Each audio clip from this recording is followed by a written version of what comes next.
안녕하세요. 저는 올해 65살인 남자입니다. 저희 집은 자식이 2명 있는 네 식구고 아들과 딸이 하나씩 있어요. 요즘엔 사라진 말이지만 제가 젊었을 때까지만 해도 평생 직장이란 단어를 많이 사용하곤 했습니다. 지금 젊은이들은 분위기가 조금 불편하거나 적성에 조금 맞지 않거나 하면 쉽게 그만두고 쉽게 이직을 하기 시작하더라고요. 제가 젊었을 적에 그러면 온갖 소리를 들어야 했는데 말이죠. 젊은 놈이 패기가 없네.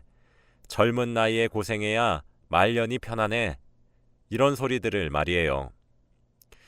저는 40년 동안 한 직장에서 일을 하다가 그만두었습니다. 사실 정년 퇴임을 해야 되는 나이가 훨씬 지났음에도 불구하고 아직 딸 자식이 시집을 가지 못해서 계속 일을 하고 있어요. 공장에서 40년 정도 일을 했는데 이 정도 일하면 사실 사장님의 측근에서 일을 할 수 있습니다. 사장님 따라 해외 출장도 제가 옆에서 동행했고 그러면서 신뢰를 두텁게 쌓았어요. 그랬더니 사장님도 제 나이가 많이 늙었는데도 아직 일을 맡겨주십니다. 그런데 환갑이 넘어가고 60대 중후반을 바라보니 체력적으로 정말 힘에 부치더군요. 딸 자식까지 시집 보내고 일을 그만두려고 했었는데 내가 언제까지 뒷바라지를 해야 하나 하는 생각도 들고 우리 딸내미가 그래도 직장도 빵빵하니 돈도 잘 벌거든요. 그래서 그런지 제게 기특하게도 퇴사를 권유하더라고요. 일 그만두고 집에서 쉬시라고 자기도 이제 돈도 잘 벌고 그런다고 하면서요. 이런 맛에 딸을 키우는 거구나 싶었습니다. 40년을 일했었던 직장이었기에 제게 남다른 곳이라 사실 정말 고민이 많았어요. 하지만 몸도 자꾸 아프고 나이도 있고 그래서 사장님께 말씀드리고 평생 직장이었던 곳을 떠나게 되었습니다. 그런데 평생 동안 새벽에 일어나 출근을 했고 밤늦게 퇴근을 하는 일만 해온 촌놈이었던지라 집에서 쉬기만 하는 게 오히려 너무 불편하더라고요. 몸도 찌뿌둥하고 그래서 처음엔 저희 집사람과 집 근처에 커피도 한 잔 마시러 가기도 하고 근교에 산책하러 가기도 하고 맛있는 것도 먹으러 갔었어요. 그런데 원래라면 일주일에 한두 번 정도 그렇게 자유시간을 가졌었거든요. 주말이나 이런 시간에 말이에요. 전 또 토요일에도 자주 출근을 했었던 사람이라 그렇게 매일 자유롭고 여유롭게만 산다는 것이 참 어색하더라고요.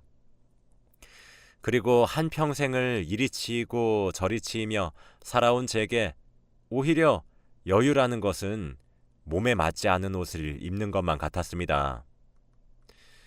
그렇게 한 6개월 정도를 쉬었나? 진짜 몸에 좀이 쑤셔서 안 되겠더라고요. 젊어서 고생을 많이 하면 말년이 편하다던데 돈도 써본 놈이 잘 쓴다고 그것도 편해본 놈들만 편해질 수 있나 봅니다. 그래서 아파트 경비 일을 알아보게 되었어요. 운이 좋게 일을 알아보기 시작한 지 얼마 지나지 않아 한 고급 아파트에서 일을 할 수 있게 되었습니다. 딸과 아들은 다 늙어서 왜 또 고생을 하려고 하시냐. 엄마가 좀 말려봐라. 자식들이 다 잘 살고 있고 용돈도 넉넉히 주는데 왜 고생을 사서 하시려 하시냐 말렸는데 집사람만 제 마음을 알아주더군요.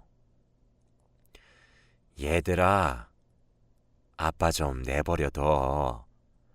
한평생 가장 노릇하랴, 너네들 뒷바라지 하랴, 얼마나 바쁘게 살아왔었는데 우리 형편에 너희 그렇게 번듯하게 살 수 있게 한 것도 다 너희 아버지 덕이야.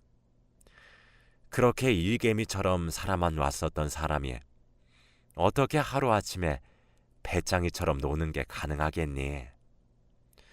그것도 하루 이틀이지. 지금 너희 아버지는 일 못하면 오히려 병날 사람이야. 당신도 너무 무리하지 않는 선에서 일하고 그래요. 알겠죠? 하더라고요. 그렇게 일하게 된 아파트 경비일은 생각보다 적성에 잘 맞았습니다. 다들 경비일이 힘들다고 하시더라고요. 그런데 제가 맡은 아파트는 그곳에 살고 있는 사람들이 인성이 다 좋으신 분들인지 몇몇 분들을 빼고는 경비라고 하대를 하거나 그러신 분들이 없으셨습니다. 부자 동네 아파트라서 그런지 여유가 많이 넘치시기도 하셨고요. 다들 친절하시고 근처를 지나가면 제게 먼저 수고가 많으십니다 하고 말을 건네기도 하고 고생 많으시다고 먹을 것을 가져다 주시기도 하시거든요.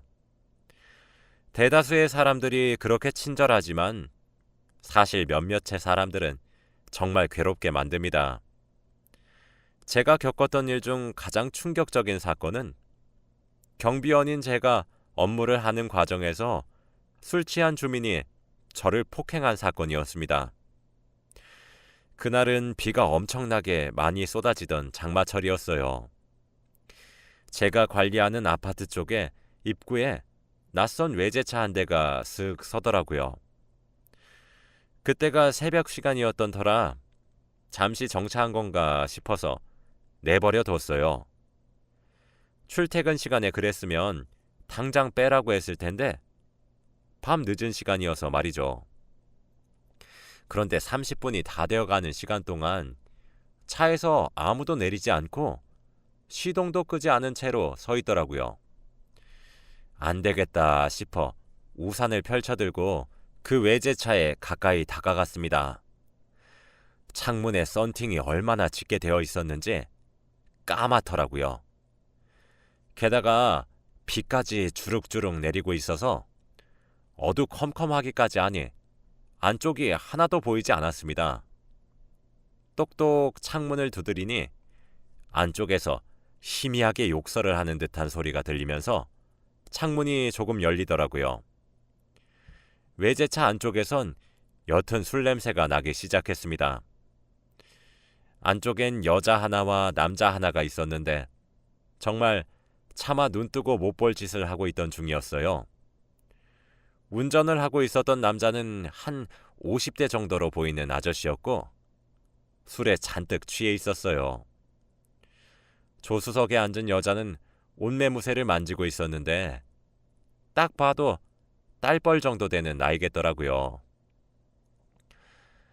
실례합니다. 이곳에 주차를 하면 안 되시거든요. 주차 금지 구역이라서 차를 빼주셔야 할 것 같습니다. 라고 말을 했어요. 그랬더니 그 남자는 담배 한 대에 불을 붙여 제 얼굴에 연기를 내뿜으며 아이고 이 경비야, 너는 눈이 없냐? 지금 내가 주차를 했어?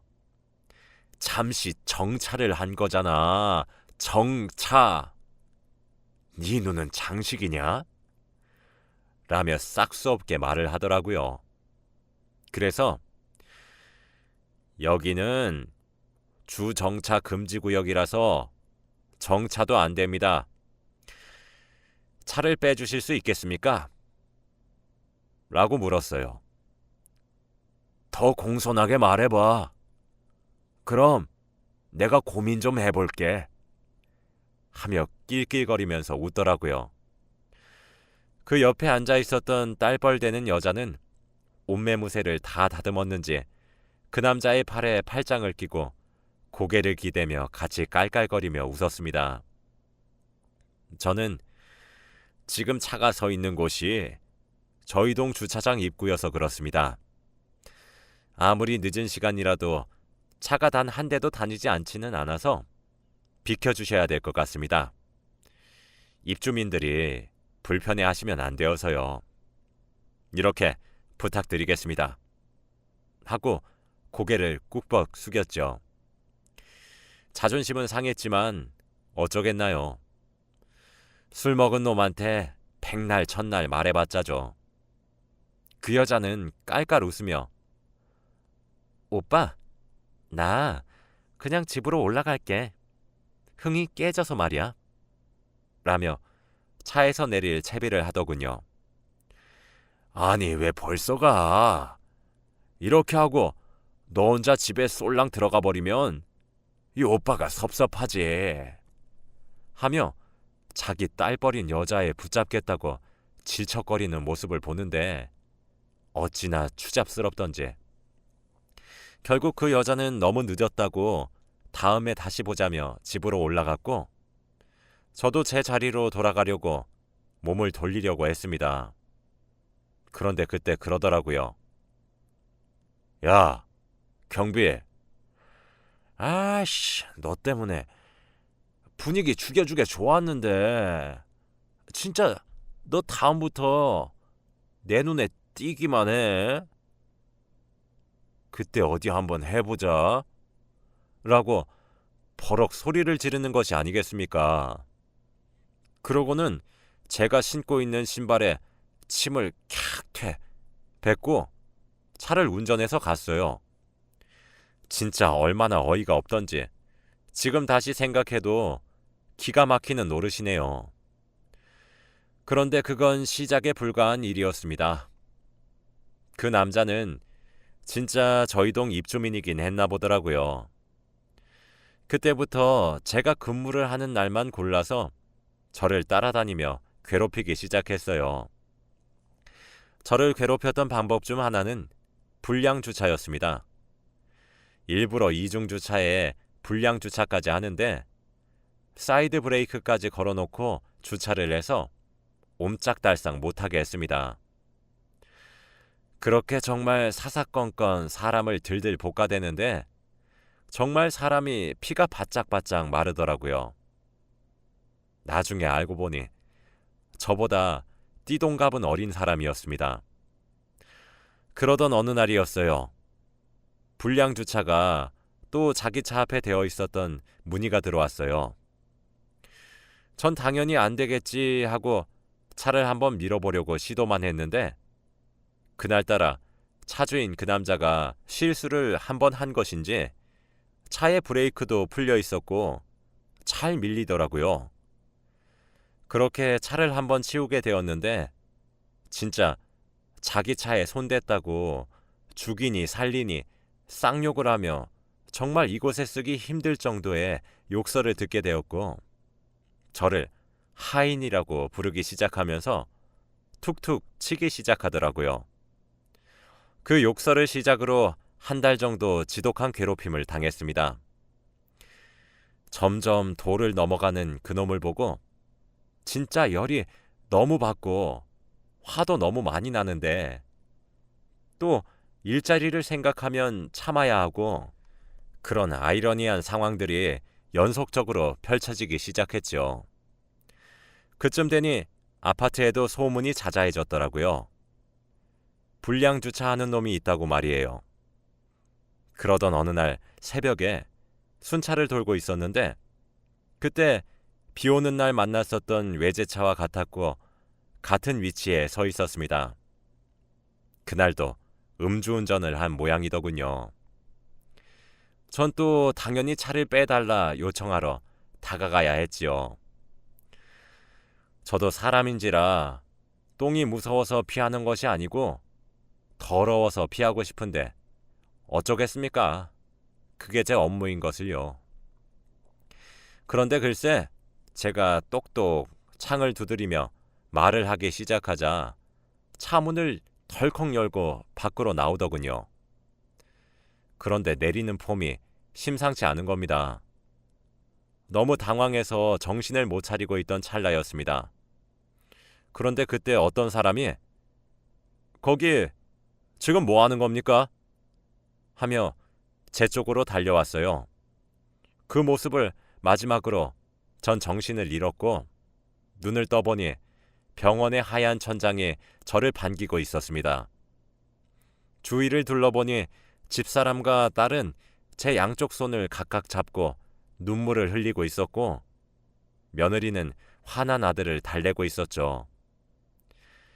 깨어났다 인기척을 내자 집사람이 의사를 불러오더라고요.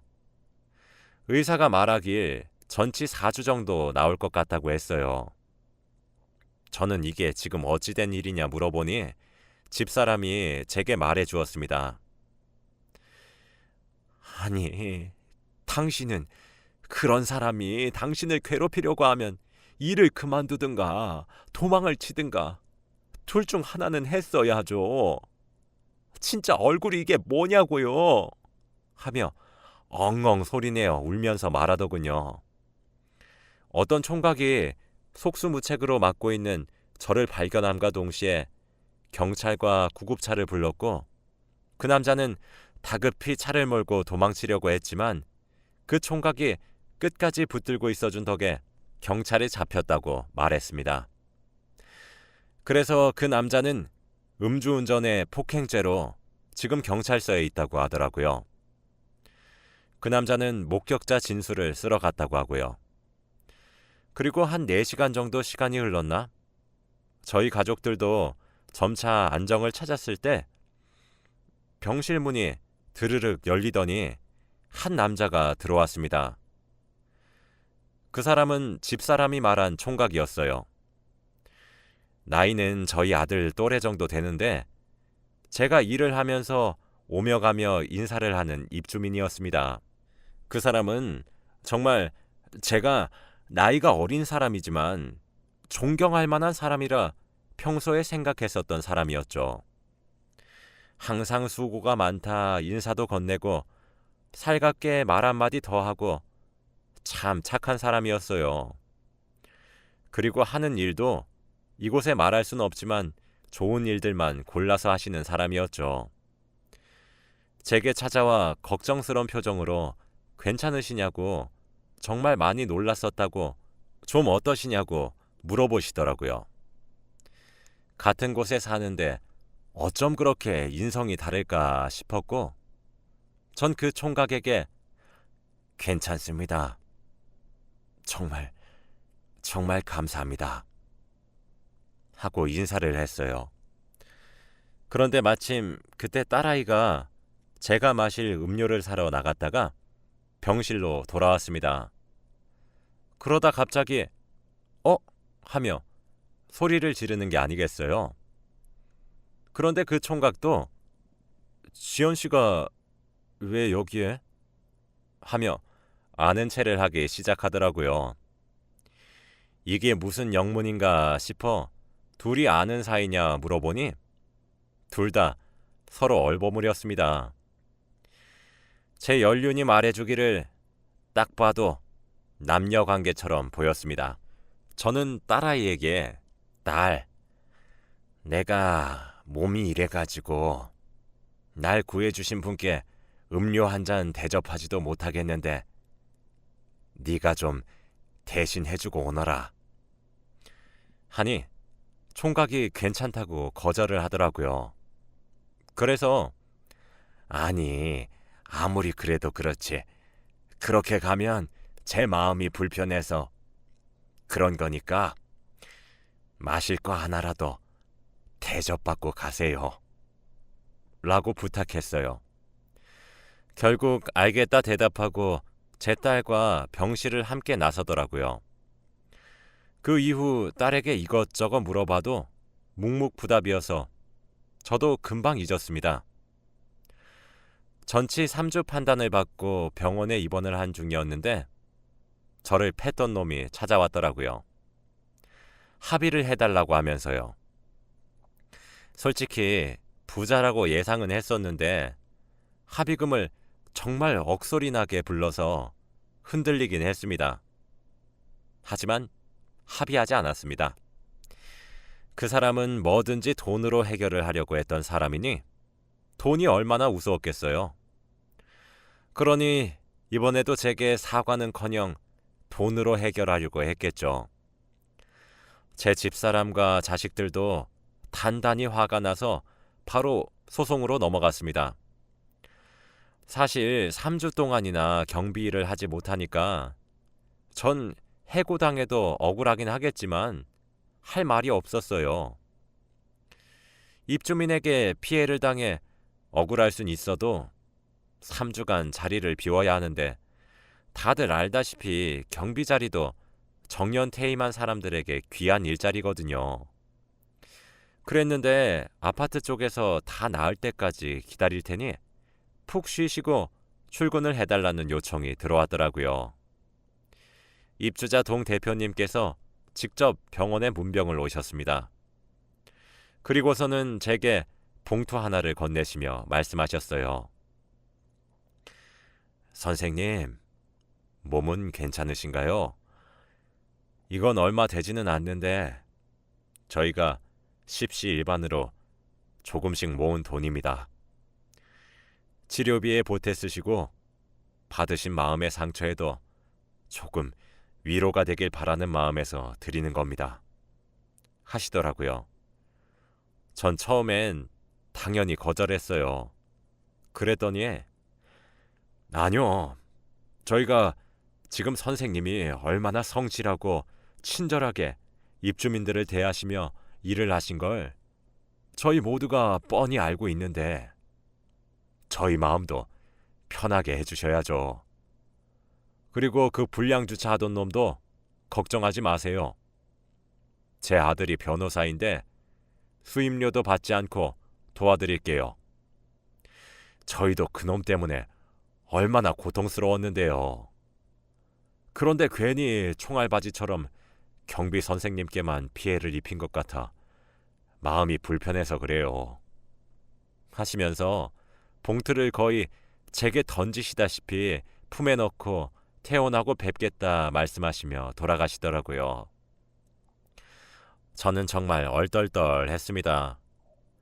동 대표님께서 말씀하신 대로 정말 변호사를 통해 제게 도움을 주시더라고요. 사실 저희 가족들도 갑갑해하던 찰나였는데 정말 가뭄의 단비 같은 존재처럼 저희에게 큰 도움이 되었습니다. 정신적 충격의 위자료도 꽤 받았거든요. 변호사님을 도와 절 구해준 총각도 저를 많이 도와주었습니다. 절 때렸던 놈은 그 대가로 적절한 처벌을 받게 되었어요. 몸이 다 낫자마자 바로 경비일로 복귀했습니다.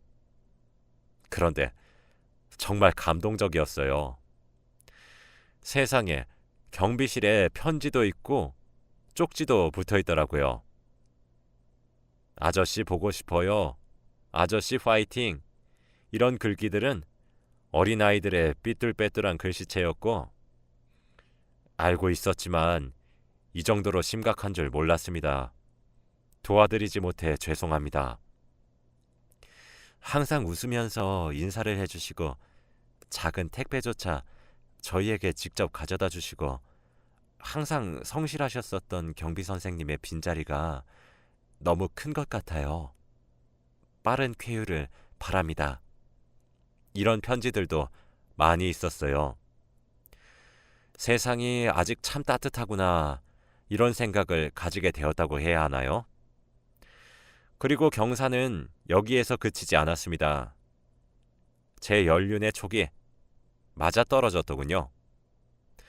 절 도와준 총각과 제 딸아이는 과거에 약 3년 정도 만났다가 헤어졌던 사이더라고요.